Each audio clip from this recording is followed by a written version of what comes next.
एक राजा की 3 रानियां।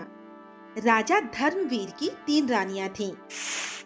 सबसे बड़ी रानी सत्यवती बहुत ही बहादुर थी। मंझली रानी रुक्मणी बहुत होशियार थी और सबसे छोटी रानी काजल बहुत ही सुंदर थी। धर्मवीर उन तीनों के गुणों से प्रभावित था और तीनों को एक बराबर प्यार करता था। परंतु छोटी रानी काजल चाहती थी कि राजा सिर्फ उससे ही प्रेम करे, जिसके लिए वो कुछ भी करने को तैयार थी। एक बराबर प्यार करता था, परंतु छोटी रानी काजल चाहती थी कि राजा सिर्फ उससे ही प्रेम करे, जिसके लिए वो कुछ भी करने को तैयार थी।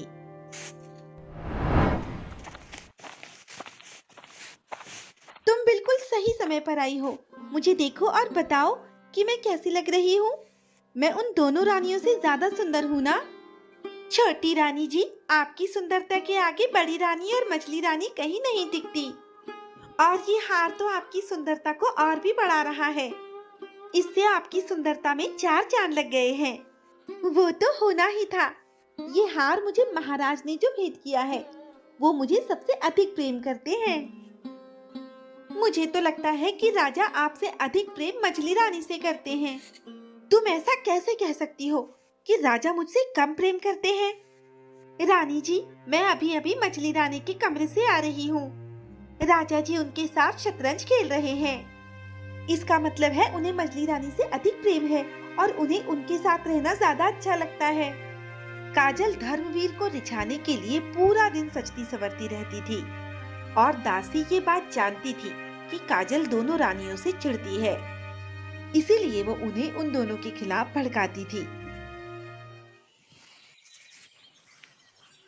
बड़ी रानी जी, आप यहाँ सैनिक के साथ तलवारबाजी का अभ्यास करती रह जाओगी और राजा जी अपना सारा प्रेम मछली रानी और छोटी रानी पर लुटा देंगे। उन्हें तो आपका ख्याल भी नहीं है। तो क्या हुआ, वो दोनों भी तो मेरी ही तरह महाराज की पत्नियां हैं। उन दोनों की ही तरह वो मेरा भी ख्याल रखते हैं। तुम जाओ यहाँ से, मुझे अभ्यास करने दो।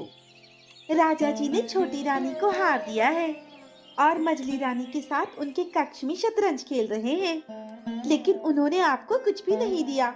उन्हें तो आपकी चिंता ही नहीं है। मैंने कहा ना, तुम जाओ यहाँ से, मुझे परेशान मत करो। काजल की तरह ही दासी रुक्मणी और सत्यवती को भी भड़काती थी, लेकिन वे दोनों उसकी बातों पर ध्यान नहीं देते थे। आज तुम हमसे नहीं जीत सकती रुक्मणी। आज हम तुम्हें हरा देंगे। ऐसा कभी नहीं हो सकता महाराज। शतरंज में मुझे कोई नहीं हरा सकता। ये हुई शय और मात। लेकिन ये तुमने कैसे किया? हमने तो तुम्हें फंसा दिया था। हमारे तो कुछ समझ में नहीं आ रहा। ये सब मेरे दिमाग का खेल है महाराज। आप तो जानते ही हैं कि इस पूरे राज्य में मुझसे ज्यादा होशियार और कोई भी नहीं है। तुम ठीक कह रही हो रुक्मणी। तुम सचमुच बहुत होशियार हो, इसीलिए तो हम तुमसे इतना अधिक प्रेम करते हैं। आपके कहने का मतलब है कि अगर मैं होशियार नहीं होती तो आप मुझसे प्रेम नहीं करते? हमारे कहने का वो मतलब नहीं था रुक्मणी। मैं सब समझती हूँ महाराज। आप सिर्फ बड़ी रानी और मछली रानी से ही प्रेम करते हैं, मुझसे प्रेम नहीं करते। रुक्मणी ने तो हमें अपनी बातों से फंसा दिया। अब हम क्या करें? क्या सोच रहे हैं महाराज? मेरी बात का उत्तर दीजिए। आप किस रानी से सबसे अधिक प्रेम करते हैं? हाँ हाँ, उत्तर दीजिए महाराज। आप किस रानी से सबसे अधिक प्रेम करते हैं? मैंने सुना है कि आपने काजल को हार भेंट किया है और यहाँ रुक्मणी के साथ समय बिता रहे हैं, लेकिन मुझे कुछ भी नहीं दिया। क्या महाराज ने काजल को हार दिया? मुझे तो इस बात की जानकारी भी नहीं थी। अरे वाह, महाराज ने सिर्फ मुझे हार भेंट किया है। इसका मतलब है कि वो हम तीनों में सबसे अधिक प्रेम मुझसे करते हैं। वो तो करेंगे ही। तुम हम तीनों में सबसे सुंदर जो हो, है ना महाराज? हम तुम तीनों से एक बराबर प्रेम करते हैं, ना किसी से कम और ना किसी से ज्यादा।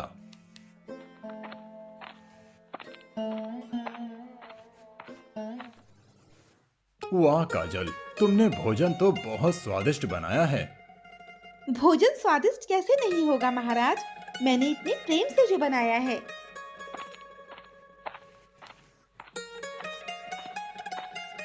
महाराज, मैंने बड़े प्रेम से खीर बनाई है, खाकर देखिए, खीर भी बहुत स्वादिष्ट है। महाराज, मैंने स्वादिष्ट जलेबियां बनाई है, जल्दी से खाकर बताइए स्वादिष्ट है या नहीं। बताइए महाराज, काजल के हाथ का बना भोजन अधिक स्वादिष्ट है या मेरे हाथ की बनी जलेबियां अधिक स्वादिष्ट हैं, या फिर रुक्मणी के हाथ की बनी खीर? आप तीनों के ही हाथों में जादू है। आप तीनों के हाथों के बने पकवान स्वादिष्ट हैं। हम बहुत खुशकिस्मत हैं जो हमारी तीनों रानियां हमसे इतना प्रेम करती हैं। तुम यहाँ क्या कर रही हो सत्यवती? जल्दी से यहाँ से जाओ, बहुत तेज आंधी तूफान आने वाला है। आने दीजिए महाराज, मैं आंधी तूफान से नहीं डरती। तुम्हारी इसी बहादुरी की वजह से तो हम तुमसे इतना अधिक प्रेम करते हैं। आपके कहने का मतलब है कि आप मुझसे नहीं बल्कि मेरी बहादुरी से प्रेम करते हैं। हमारे कहने का मतलब है कि हम तुमसे प्रेम करते हैं। मुझे पता है महाराज कि आप मुझसे प्रेम नहीं करते। हम तीनों रानियों से ही एक बराबर प्रेम करते हैं। हमारे लिए आपकी बहादुरी, रुक्मणी की होशियारी और काजल की सुंदरता एक समान है। मुझे सब पता है महाराज, मैं तो आपसे मजाक कर रही थी। महाराज की जय हो। सैनिक, तुम इतने घबराए हुए क्यों हो? सब ठीक तो है ना? महाराज, गुप्तचर ने बताया है कि पड़ोसी राज्य के राजा हमारे राज्य पर आक्रमण करने वाला है। फिर तो हमें जल्दी से जल्दी युद्ध की तैयारी करनी होगी। गुप्तचर ने यह भी बताया है कि उसकी सेना हमारी सेना से बहुत विशाल और शक्तिशाली है। उसके पास 500 हाथी, 2000 घुड़सवार और 10,000 सैनिक हैं। इतनी विशाल सेना से हमारी सेना नहीं जीत सकती। अब हम क्या करें? अब हमें रुक्मणी से सलाह लेनी चाहिए। आप बिल्कुल ठीक कह रहे हैं महाराज। रुक्मणी जरूर कोई ना कोई रास्ता निकालकर हमें आने वाली मुसीबत से बचा लेगी। क्या बात है महाराज, आप काफी परेशान दिख रहे हैं। रुक्मणी, हमें तुम्हारी सहायता चाहिए। मैं आपकी क्या सहायता कर सकती हूँ? धर्मवीर सैनिक द्वारा बताई गई पूरी बात रुक्मणी को बताता है। बस इतनी छोटी सी बात के लिए आप परेशान हो रहे हैं? मैं अभी आपकी परेशानी दूर किए देती हूँ। भला वो कैसे? उस राजा को लगता है कि हमारे राज्य की सेना उसके राज्य की सेना से कमजोर है, इसीलिए वो हम पर आक्रमण करने वाला है। अगर उसे ये खबर मिले कि हमारे राज्य की सेना उसके राज्य की सेना से बड़ी है, तो वो हम पर कभी आक्रमण नहीं करेगा। लेकिन ये होगा कैसे? महाराज, आप कुछ गुप्तचरों को उसके राज्य में भेज दीजिए। वो वहाँ जाकर ये अफवाह फैलाएंगे कि राजा धर्मवीर की सेना में 1000 हाथी, 10,000 घोड़े और 50,000 पैदल सैनिक हैं, और इतने ही तीरंदाज भी हैं। तुम्हारी तरकीब तो अच्छी है, लेकिन असफल हो गई तो? ऐसा कभी नहीं होगा महाराज। जब वो राजा हमारे राज्य की शक्तिशाली सेना के बारे में सुनेगा, तो हमारी सेना से डर के हमारे राज्य पर आक्रमण करने का विचार छोड़ देगा। जैसा रुक्मणी ने कहा था, कर्मवीर ने ठीक वैसा ही किया। आज बहुत देर हो गई, महाराज अब तक नहीं आए। छोटी रानी जी, आप यहाँ महाराज का इंतजार कर रही हैं, और महाराज वहाँ मछली रानी के कमरे में है। न जाने क्या जादू कर दिया है उसने, महाराज उसी के आगे पीछे घूमते रहते हैं, मेरी तरफ तो देखते भी नहीं। मछली रानी बहुत ही चालाक है, देखना एक दिन वो महाराज को अपने बस में कर लेंगी, फिर महाराज आपकी तरफ देखेंगे भी नहीं। तुम ठीक कह रही हो दासी, अब मुझे कुछ करना ही होगा।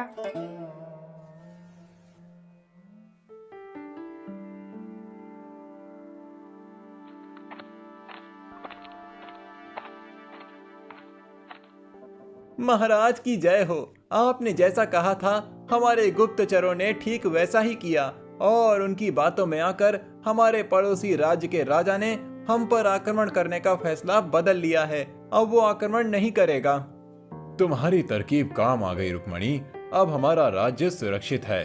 हमारे राज्य में तुमसे होशियार कोई भी नहीं है, लेकिन अब हमें आने वाले खतरे के लिए तैयार रहना होगा। आप बिल्कुल सही कह रहे हैं महाराज। सत्यवती युद्ध कला में माहिर है और रुक्मणी को राजनीति और कूटनीति आती है। इसीलिए हम सत्यवती के साथ मिलकर अपने सैनिकों को युद्ध कला में और अधिक माहिर करेंगे और रुक्मणी के साथ मिलकर राजनीति और कूटनीति रणनीतियां बनाएंगे। और मैं क्या करूंगी महाराज? आप हमारे लिए स्वादिष्ट भोजन पकाना। नहीं महाराज, मैं भी आपके साथ ही रहूंगी। बिल्कुल नहीं, जैसा हमने कहा है आप वैसा ही करेंगी। काजल गुस्सा होकर वहां से चली जाती है। कर्मवीर रुक्मणी के साथ मिलकर आने वाली किसी भी मुसीबत से निपटने की रणनीति बनाने लगता है और सत्यवती सैनिकों को तलवारबाजी सिखाने लगती है।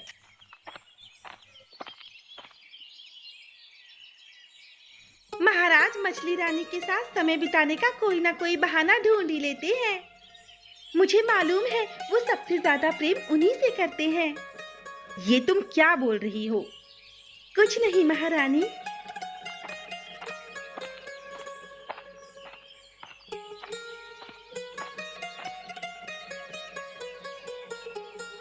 आप यहाँ फूल तोड़ते रह जाओगी छोटी महारानी, और मछली महारानी आपको महाराज से दूर कर देंगी। मैं ऐसा कभी नहीं होने दूंगी। तुझे बड़ा घमंड है ना कि महाराज सबसे अधिक प्रेम तुझसे करते हैं। मैं तेरा ये घमंड तोड़ दूंगी। तुम किस तरह की बातें कर रही हो काजल? मैं सही कह रही हूँ। काजल, तुम रुक्मणी से किस तरह से बात कर रही हो? तुम इस राज्य की छोटी रानी हो। तुम्हें इस तरह की बातें करना शोभा नहीं देता। कोई बात नहीं दीदी, काजल अभी छोटी है, नादान है। मुझे इसकी बात का बुरा नहीं लगा। वो पहली बार नहीं था जब कर्मवीर ने काजल को रुक्मणी और सत्यवती से लड़ते हुए देखा था। क्या बात है महाराज, आप बहुत परेशान दिख रहे हैं। मंत्री जी, हम अपनी रानियों के कारण बहुत परेशान हैं। भला रानियों के कारण आपको क्या परेशानी हो सकती है? वो तीनों ही आपसे इतना अधिक प्रेम करती हैं। उनका प्रेम ही तो हमारी परेशानी का कारण है। मैं आपकी बात नहीं समझा महाराज। भला उनका प्रेम आपकी परेशानी का कारण कैसे हो सकता है? सत्यवती, रुक्मणी और काजल तीनों ही हमसे प्रेम करती हैं, लेकिन काजल ऐसा सोचती है कि हम सिर्फ उससे ही प्रेम करें, हम सिर्फ उसके साथ ही रहें। हम जब भी रुक्मणी के साथ समय बिताते हैं तो उसे बुरा लगता है और वो फिर उससे झगड़ा करती है। हम चाहते हैं कि वो तीनों एक साथ प्रेम से रहें। काजल रुक्मणी और सत्यवती का सम्मान करने लगे। एक तरकीब है महाराज, जिससे वो छोटी रानी दोनों रानियों का सम्मान करने लगेंगी और एक साथ प्रेम से रहने लगेंगी। जल्दी से बताओ मंत्री जी, वो तरकीब क्या है? हाँ, यही एक तरीका है काजल के मन में रुक्मणी और सत्यवती के प्रति सम्मान की भावना पैदा करने का। हम राजपाट से संन्यास लेकर एक सन्यासी की तरह वन में अपना बाकी जीवन बिताना चाहते हैं। लेकिन महाराज, आप अचानक ऐसा क्यों करना चाहते हैं? क्योंकि हमारा हृदय परिवर्तन हो गया है। महाराज, मैं आपको कहीं नहीं जाने दूंगी। मैं आपके बिना नहीं रह पाऊंगी महाराज। आप तीनों चिंता न करिए, हम आप तीनों को भी अपने साथ वन में ले चल रहे हैं। आप तीनों वहाँ हमारी सेवा करना। महाराज, आपको वन में जाना है तो जाइए, लेकिन तीनों रानियों को अपने साथ ना ले जाइए। हम फैसला कर चुके हैं मंत्री जी, हम अपनी तीनों रानियों को वन में ले जाएंगे। हमारी रानियां हमसे प्रेम करती हैं तो वो जरूर हमारे साथ चलेंगी, लेकिन अगर हमसे प्रेम नहीं करती हैं तो वो यहीं रहेंगी। ये फैसला हम तीनों रानियों पर छोड़ते हैं। जो हमारे साथ वन में चलना चाहे चले, नहीं तो वो यहीं महल में रहे। महाराज, आप जहाँ रहेंगे मैं भी वहाँ आपके साथ रहूंगी। मैं भी आपको अकेला नहीं छोड़ सकती महाराज। मैं आपसे सबसे अधिक प्रेम करती हूँ, इसलिए मैं तो आपके साथ ही जाऊंगी। ठीक है, अगर आप तीनों हमारे साथ चलना चाहती हैं तो चलिए। मंत्री जी, कल सुबह हम महल छोड़कर वन चले जाएंगे। आप हम चारों के वन जाने का इंतजाम कीजिए। जैसी आपकी आज्ञा महाराज। अब इस राज्य की जिम्मेदारी आप पर है मंत्री जी। अब हम जा रहे हैं। इस मोह माया से दूर एकांत में बाकी का जीवन वहीं व्यतीत करेंगे। सैनिक, तुम इन चारों को वन में छोड़कर वापस आ जाना।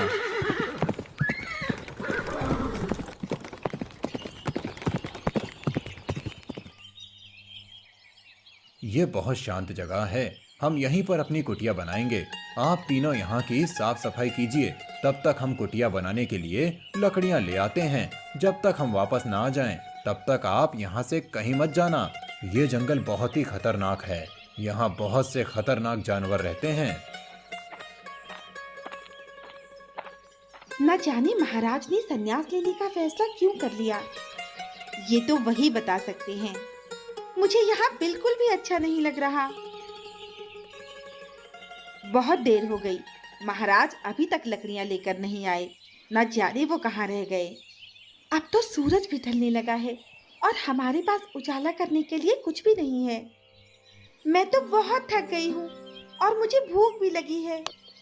मैं अपने साथ कुछ फल लाई थी, अभी तुम्हें खाने को देती हूँ। मुझे तेरे हाथ का कुछ भी नहीं खाना है। तीनों रानियां कर्मवीर का इंतजार कर रही थी, लेकिन वो लकड़ी लेकर नहीं आता है और अंधेरा हो जाता है। अब तो अंधेरा भी हो गया, अब हम अंधेरे में क्या करेंगे? आप चिंता न करिए दीदी, मैं अभी आग जला देती हूँ। ये लीजिए दीदी, आग का इंतजाम हो गया। तुम तो बहुत होशियार हो रुक्मणी। मुझे तो महाराज की चिंता हो रही है, न जाने कहाँ रह गए, अभी तक आए क्यों नहीं। हम दोनों को भी उनकी चिंता है, लेकिन क्या करें। महाराज ने हमें यहाँ से कहीं भी जाने के लिए मना किया था, हमें उनकी बात माननी चाहिए। तुम मानो उनकी बात, मैं जा रही हूँ उन्हें ढूंढने। काजल, यहाँ से कहीं मत जाओ, महाराज ने बताया था कि यहाँ बहुत खतरनाक जंगली जानवर रहते हैं।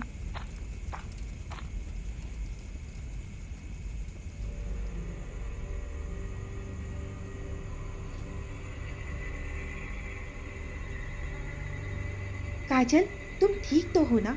तुम्हें चोट तो नहीं लगी? दीदी, हमेशा मैंने आपके साथ इतना बुरा बर्ताव किया, आपसे अच्छे से बात भी नहीं की, लेकिन फिर भी आप मुझे बचाने के लिए शेर के सामने कूद गई। मुझे माफ कर दो दीदी। तुम मुझसे माफी मत मांगो, मुझे तुम्हारी किसी भी बात का बुरा नहीं लगा। तुम तो मेरी छोटी बहन जैसी हो। तुम्हारे हाथ से तो खून बह रहा है। काजल को अपनी गलती का एहसास हो चुका था, जिसके लिए वो शर्मिंदा थी। काजल रुक्मणी को अपनी बड़ी बहन मानने लगी थी। काजल और सत्यवती रुक्मणी को उठाकर बरगद के पेड़ के नीचे ले जाते हैं। वहाँ तीनों रात भर कर्मवीर का इंतजार करती रहती हैं, लेकिन वो नहीं आता।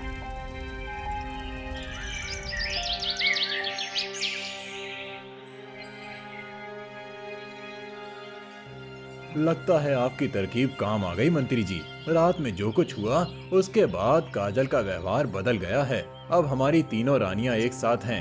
अब हमें उन तीनों को सच बता देना चाहिए। नहीं महाराज, अभी थोड़ा रुकिए। तुम्हारी नींद खुल गई काजल, अब तुम रुक्मणी को संभालो, मैं महाराज को ढूंढती हूँ।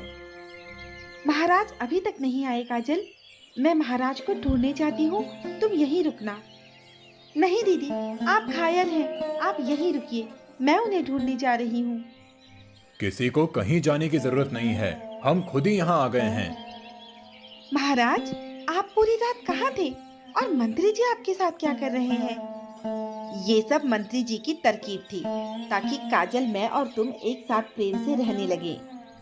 काजल हम दोनों से लड़ती थी ना, इसीलिए मंत्री जी ने हम तीनों को एक करने के लिए ऐसा किया। सत्यवती जब कर्मवीर को ढूंढ रही थी, तो वो खुद ही उसके सामने आ गया था और उसने उससे अपनी और मंत्री जी की तरकीब के बारे में सब कुछ बता दिया था। मुझे माफ कर दो रुक्मणी, मेरी वजह से तुम घायल हो गई। आप माफी मत मांगिए महाराज, ये सब मेरी गलती है।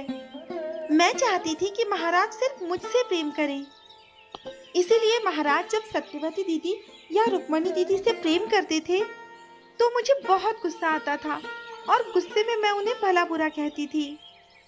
इसमें आपकी कोई गलती नहीं है छोटी रानी। ये सब उस दासी निशा के कारण हुआ है। वो दासी नहीं बल्कि एक जासूस है जो हमारे राज्य की गुप्त खबरें हमारे दुश्मन राज्य के राजा को देती थीं और वो आपको दोनों रानियों के खिलाफ भड़काती थीं। उसके बारे में आपको कैसे पता चला मंत्री जी? संजय ने निशा को किसी से बातें करते हुए देख लिया था। वो उससे काजल, सत्यवती और रुक्मणी के झगड़े के बारे में और सैनिकों के बारे में जानकारी दे रही थी, जिस वजह से संजय को पता चल गया कि वो एक जासूस है। उसे कड़ी से कड़ी सजा दीजिए महाराज। समय आने पर हम उसे उसके किए की सजा जरूर देंगे, लेकिन उससे पहले हम वापस राजमहल चलते हैं। आप बहुत जल्दी ठीक हो जाएंगी दीदी।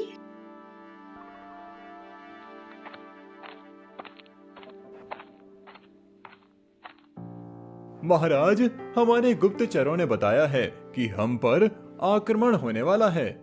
तुम चिंता न करो सेनापति, इस बार हमारी सेना पूरी तरह से तैयार है। हम उसे ऐसा सबक सिखाएंगे कि वो फिर कभी हम पर आक्रमण करने के बारे में नहीं सोचेगा। छोटी रानी जी, ये सबसे अच्छा मौका है। आप मछली रानी का गला दबा दीजिए। इन्हीं की वजह से महाराज आपसे दूर रहते हैं। मुझे तेरी सच्चाई पता चल चुकी है कि तू एक जासूस है। अब मैं तेरी बातों में नहीं आऊंगी। सेनापति, गिरफ्तार कर लो इसे। तूने मुझे पहचानने में देर कर दी। मैंने अपना काम कर दिया है। बहुत ही जल्द राजा सूर्यवीर तेरे राज्य पर आक्रमण कर देंगे। अब हमारी सेना हर आक्रमण के लिए तैयार है। सेनापति जी, इसे काल कोठरी में बंद कर दो। सूर्यवीर राजा कर्मवीर के राज्य पर आक्रमण करता है, लेकिन हार जाता है क्योंकि कर्मवीर की सेना बहुत ज्यादा शक्तिशाली हो गई थी। कुछ दिनों बाद रुक्मणी पहले की तरह ठीक हो जाती है, जिसके बाद कर्मवीर की तीनों रानियां खुशी खुशी एक साथ मिलकर रहने लगती हैं।